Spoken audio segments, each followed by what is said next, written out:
You are now listening to The Survivors Series with Kyle Fields, a One Love Media production. This episode is about more than curiosity. It's about awareness, about pulling back the digital curtain on a world that most people only hear rumors about. The dark web isn't just a shadowy marketplace or a creepy source of YouTube content. It's a breeding ground for crime, exploitation, and in some cases, horror. But it's also a place where people have survived. And this story, it's about keeping you from becoming a victim too. This is not a tutorial. This is not an invitation. This is a warning with stories, facts, and everything in between. Let's get into it. This episode contains discussions of suicide, murder, trauma, PTSD, and graphic content related to criminal activity and exploitation on the dark web. Listener discretion is strongly advised. If you or someone you know is experiencing trauma or needs support, please use one of the following resources. The National Human Trafficking Hotline at 1-888-373-7888. RAINN, RAINN, Rape, Abuse, and Incest National Network at 1-800-656-HOPE.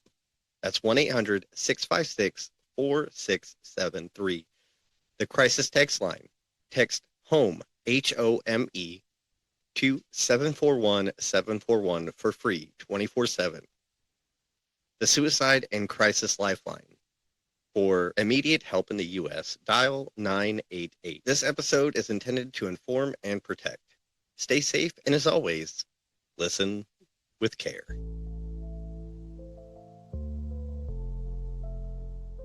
When you think of the internet, most of us picture the surface level. Social media feeds, news articles, cat videos, shopping carts filled with things that we'll forget we wanted. But the truth is, the internet is a lot like the ocean. What we see, that's just the tip of the iceberg, the real weight of it. The darkest, deepest parts are hidden beneath the surface, unspoken, unseen, and unregulated. Welcome to the dark web. It's a term that's become a buzzword for everything sinister. Drug deals, human trafficking, hacked identity, hitmen for hire, and maybe the most chilling of all, those infamous mystery boxes people once dared to order and unbox on YouTube, each promising a peek into the stomach-turning depths of humanity.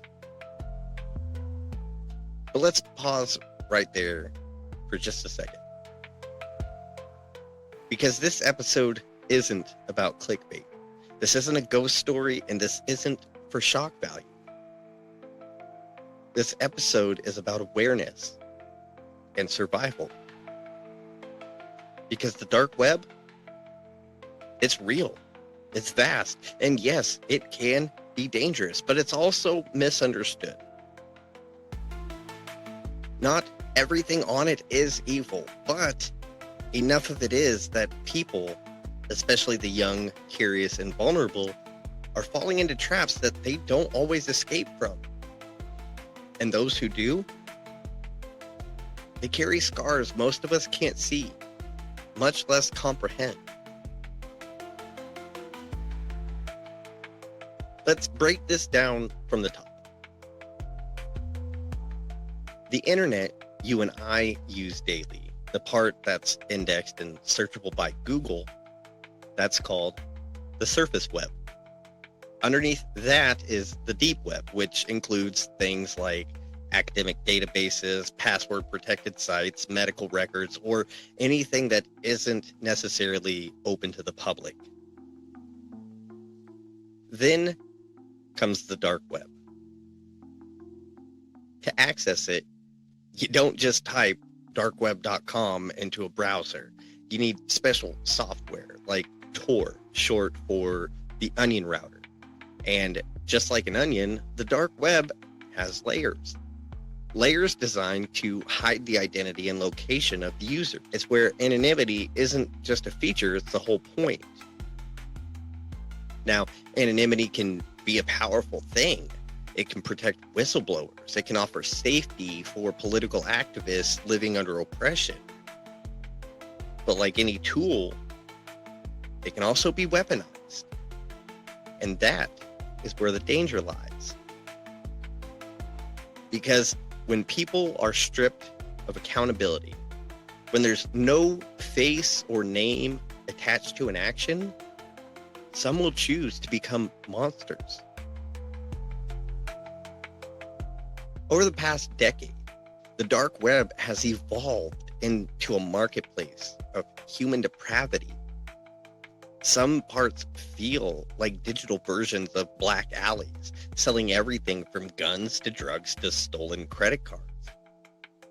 Others go even darker, offering child exploitation materials, torture videos, snuff films, and even alleged human auctions. And while not every story that circulates is true, some of them are. And even one is too many. And here's the terrifying part. It's easier to find than you think. Teenagers stumble onto it out of curiosity. College students access it as a dare or to buy drugs anonymously. Even adults wander into forums thinking it's harmless, and they leave psychologically scarred after seeing things they can't unsee. We're going to talk about some of that today. Not to glorify it, but to demystify it.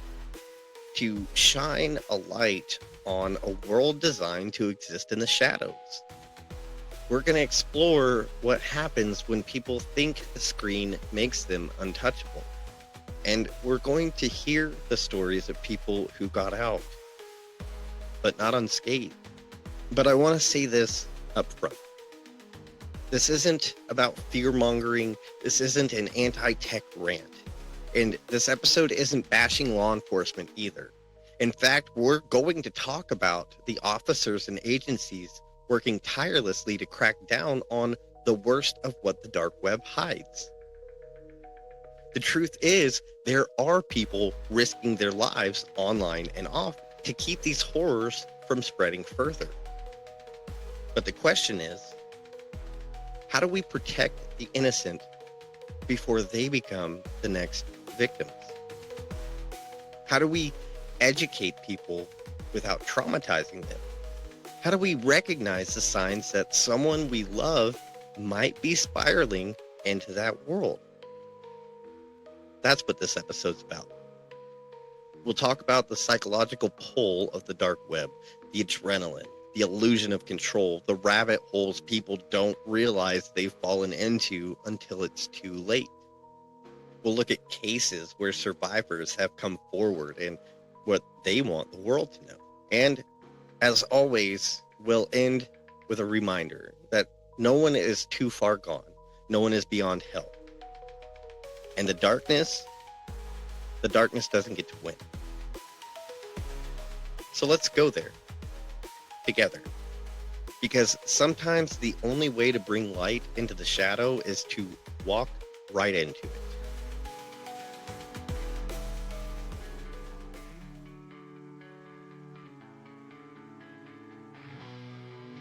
In the mid-2010s, a strange trend started creeping across YouTube. The premise? Simple. Someone would log onto the dark web, pay a few $100 or more for something labeled a mystery box, then film themselves opening it on camera.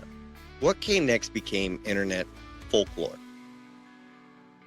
Viewers watched in equal parts fascination and horror as people unboxed everything from dirty dolls with glassy eyes to used syringes, blood-stained clothing, hard drives, cryptic notes, and most disturbingly, what some claimed were human remains. The thumbnails were designed to lure you in. Titles like, "I bought a mystery box from the dark web at 3 a.m. and there was a finger inside." accompanied by exaggerated gasps and reaction faces. Millions of views poured in. Comment sections lit up with people begging for more, and just like that, the internet's obsession with the grotesque had found a new genre. But here's what nobody really stopped to ask. Were any of them real? And worse, what if one of them was?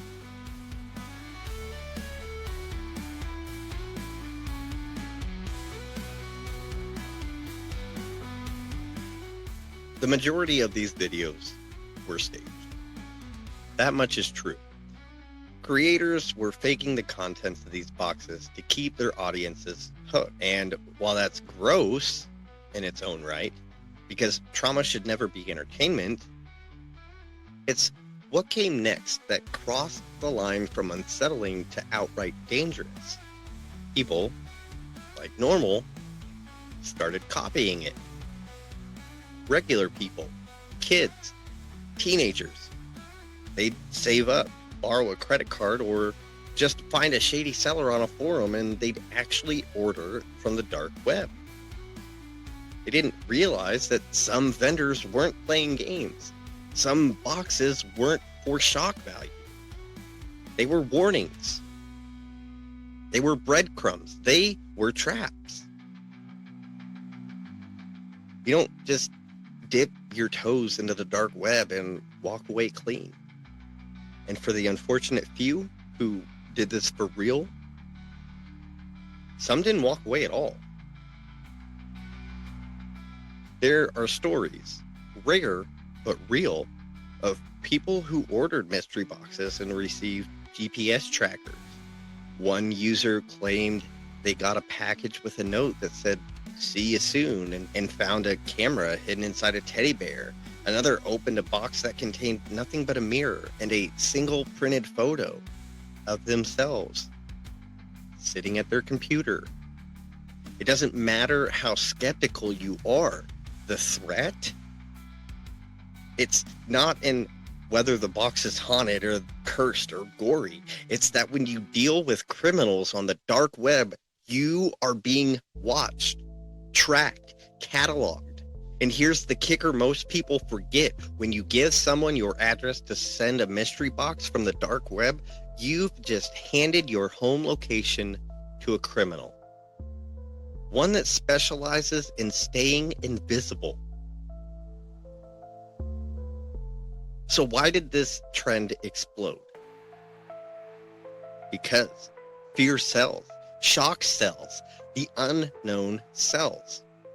But more than that, people wanted to believe in something darker, in something more mysterious than their boring, mundane lives, in something to make them feel something, even if it was disgust or fear. That's the pull of the dark web. It's not just the anonymity, it's adrenaline, it's the forbidden, and for some, it's the only place they think they can feel anything at all. But let me tell you this, no thrill is worth your safety. No click is worth your trauma, and no mystery is worth opening a door you might not be able to close again. These boxes weren't just creepy props. They were a symbol of how curiosity, when mixed with desperation and a lack of guidance, can get weaponized. And the internet, especially the dark parts of it, is always ready to devour the curious. So if you've ever wondered if those boxes were real, the answer is yes and no. And does it really matter? Because what's real is the danger. What's real are the people who didn't make it out. And what's real are the survivors who live with the aftershocks of a single wrong click. This isn't a trend. It's a warning. The internet is a marketplace. That's not news. But the dark web, that's a whole other economy. One with without morals, one without oversight, and one without mercy. In the shadows of encrypted networks and anonymous forums, anything can be bought. If you know where to look: drugs, weapons, malware, human beings. Let that sink in. People aren't just vanishing, they're being sold. On the surface, that sounds like an urban legend, a conspiracy. But let's be clear, human trafficking is very real. The dark web just gave it a new storefront. These aren't your Hollywood-style auctions in dimly lit rooms with evil billionaires sipping champagne. No, they're hidden transactions between strangers on forums or timed listings that vanish after a few minutes. They're pictures with no faces, lists of attributes, cryptic tags like new, untouched, and obedient. And worse, sometimes they're mixed in with legitimate ads. Sometimes they're listed as furniture with prices that don't match, descriptions that sound off, or item names that match missing persons report. Remember the Wayfair scandal? No proof ever connected it to trafficking. But the idea of it, that's what got people scared. Because for a brief second, the world was forced to ask itself, what if this does happen? What if someone is being sold like a product? And what if that someone could be anyone? The scariest thing about trafficking on the dark web isn't just that it exists. It's that it thrives in silence. Survivors of trafficking rarely come forward, and when they do, their stories are fragmented, trauma-ridden, and hard to hear. But they do exist. One woman who escaped after being trafficked overseas reported that her captors used the dark web to schedule appointments with buyers. Her name was never shown, her face was hidden. She was nothing but a file number and a set of stats, like she wasn't even human at all. Another survivor said her captors would live stream shows on encrypted video channels, selling time slots to anonymous users. You don't need a Netflix subscription to watch horror. All you need is a VPN, some crypto, and a total lack of a soul. And here's the brutal truth. Drug dealers, arms smugglers, and traffickers use the dark web for the same reason anyone uses the internet. Because it's faster, it's scalable, it's efficient.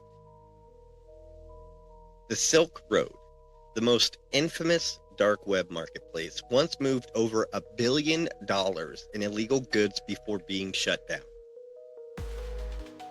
But shutting down one site doesn't destroy the system. It just forces it to evolve.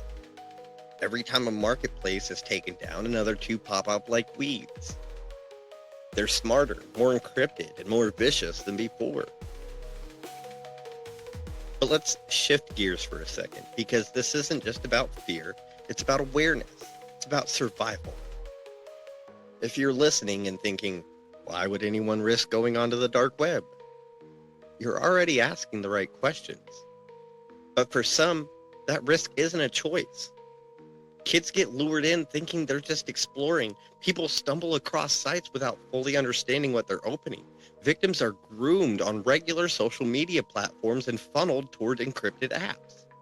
Traffickers don't just lurk in alleys anymore. They DM, they friend request, they follow you, they make you feel seen until they make you disappear.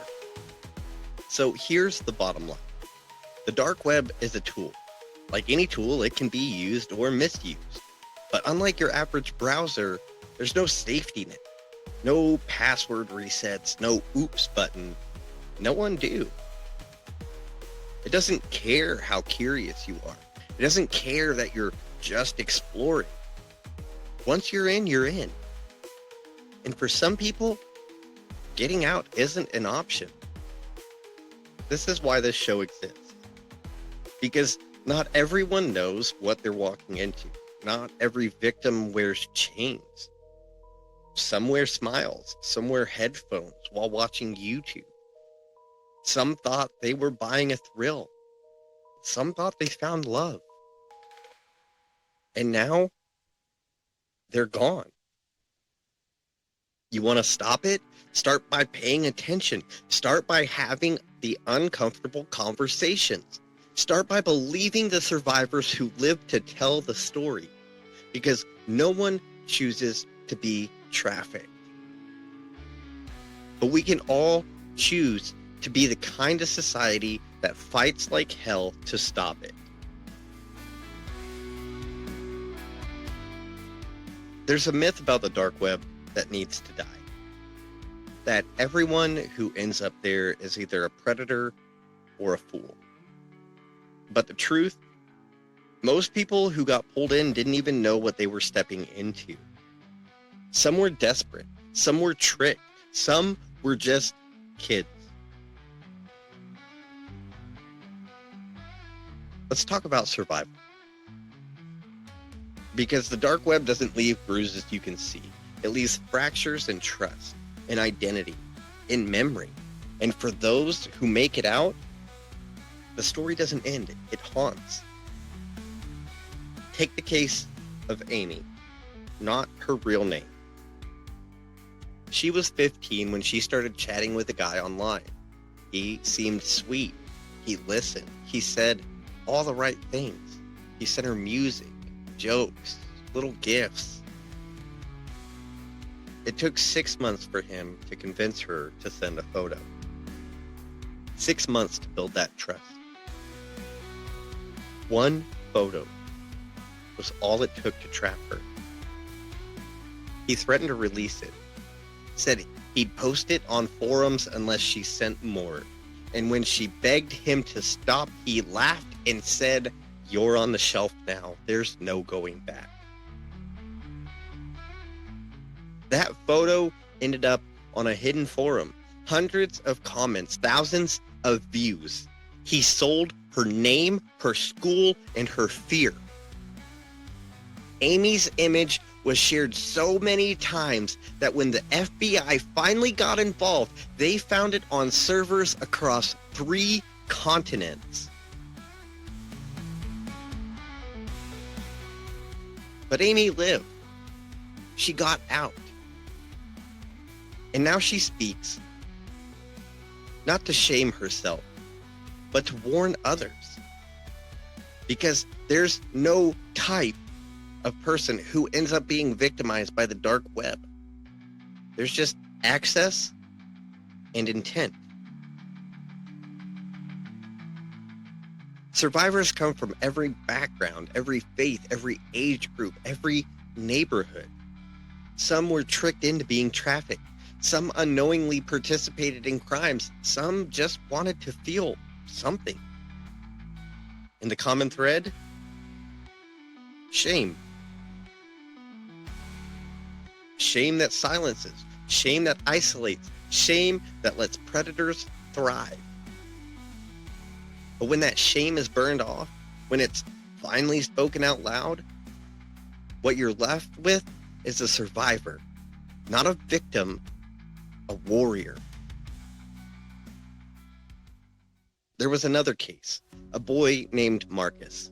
He was lured into the dark web through gaming forums. Thought he was getting early access codes, thought he'd found a hacker friend who'd hook him up.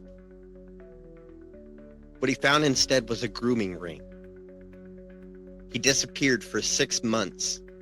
When police finally tracked the IPs, they found footage, live footage that had been viewed by over 80,000 people. Marcus was in it. When they rescued him, he didn't even recognize his own name. But he's here now. He's alive. He's still breathing. That's what survival looks like. It's not pretty. It's not tied up in a bow. It's messy, long, and laced with therapy, courtrooms, nightmares, and learning how to feel safe again.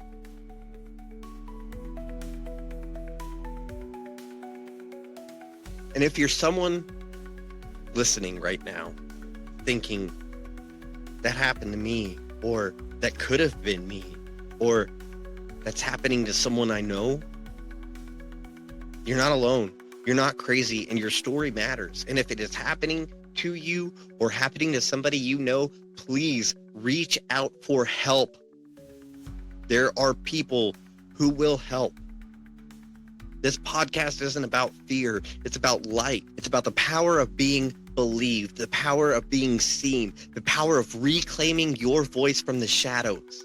The survivors of the dark web didn't choose to be there, but they are choosing to speak now, to fight back, to keep others from falling into the same void. And maybe, just maybe, that's what justice really looks like.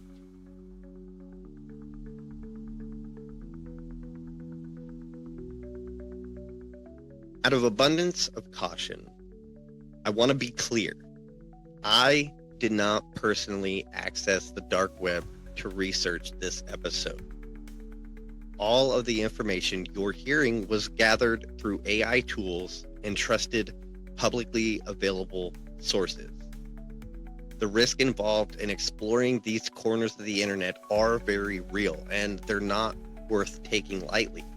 That's exactly why we're doing this episode, to keep you safe and aware.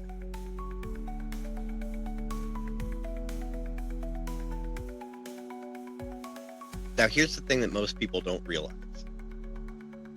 The dark web isn't some distant, unreachable corner of the universe. It's right here, running parallel to the internet we all use every day. And while some people find their way into that world out of curiosity, others are dragged in, manipulated, trapped. That's why this segment matters, because we're not just talking about the shadowy clicks and the creepy content. We're talking about people, survivors, victims, and the danger that starts when you think it can't happen to me. Let's start with some truths. The dark web can be accessed by anyone with the right tools, and that includes kids, teenagers, the curious, the lonely. It's easy to assume that you need a hacker's brain to find a way into that world, but the truth is, downloading a Tor browser and following a few Reddit threads is all it really takes. And once you're in, it's not just what you find, it's what finds you. It starts with mystery boxes. They became a trend on YouTube. People ordering supposed dark web mystery boxes filled with creepy, random items. Some were hoaxes, some were not. There were videos showing bloodstained baby dolls, supposed human remains, bizarre flash drives with encrypted files, and even some with detailed maps of people's homes.